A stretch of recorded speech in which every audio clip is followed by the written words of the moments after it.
ጻድቁ አቡነ ዘዮሐንስ ይባላል። አቡነ ዘዮሐንስ ለ35 ዓመት ይህንን ቦታ ሲያገለግሉ ቆይተው አርፈዋል።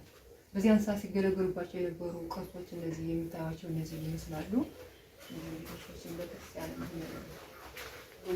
አይሰወርም። እነዚህ ጽናዎች ናቸው። እነዚህ ዳዊትና የተለያዩ መጽሐፍ የሚይዙበት ማይደር ይባላሉ። ይህችም ከነሐስ የተሰራች የጸበል መስጫቸው ኩስኩስት ትባላለች። ይህም ከኮሶ የተሰራ እንጨት አፍሮ አይገባን ላይ ይበላል የተያዘ ነው። እነዚህ መጽሐፎች የተለያዩ መጽሐፍ አበው እነ ዳዊት ድርሳነ ሚካኤል እና ከጊዜ በኋላ ከእንግዲህ በኋላ ለመጪው ትውልድ ይሆን ዘንድ ከመቆየቱ አንጻር ቀለሞች እየጠፉ ስለሆነ ለተንግዲው ለሚመጣው ትውልድ ይሆን ዘንድ ተብሎ ወደ አዲስ ብራና ተገልጠዋል። እነዚህ አሮኞች ማለት ነው። ይህችም በዚያን ሰዓት ስልጣን የሌለበት ጊዜ አባቶች እንደ ላምባ ኩራዝ እንደ ኩራዝ የሚጠቀሙባት መቅረዝ ትባላለች። መቅረዝ ትባላለች። ለዚህ አድርገው የሆነ ክር ነገር ነው መሰለኝ ዘይት አድርገው ለዚህ የሚጠቀሙበት በዚያን ሰዓት ማለት ነው።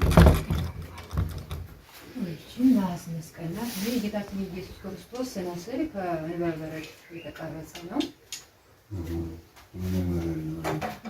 እነዚህ ደግሞ ለማውጫነት እናቶች የሚጠቀሙባቸው ገበታ ናቸው።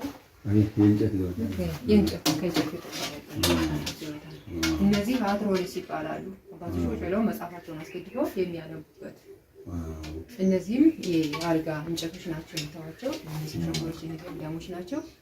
አምደ ጽዮን በአምደ ጽዮን ዘመነ መንግስት ነው የዛን ሰዓት 13-14ኛው መቶ ክፍለ ዘመን ማለት ነው። እና እዚህ እየገቡ ለሱባኤም ለምንም ስለሚያሳልፉ የዛን ሰዓት የሚጠቀሙበት የነበረውን አበርክተው እንደወጡ ነው የሚነግሩ።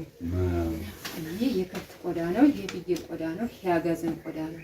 እና እናቶች አባቶች በዚያን ሰዓት እንደ ቀሚስ እንደዚህ እንደኛ የሚጠቀሙበት ይሄ በርኖስ ነው። አባቶች ለክብር ልብስ የሚለብሱት። ይህ ጎራዴ ነው። ይህ ዘወን ነው። እሱ እንኳን ከዚያን ሰዓት ሳይሆን በቅርብ ነው።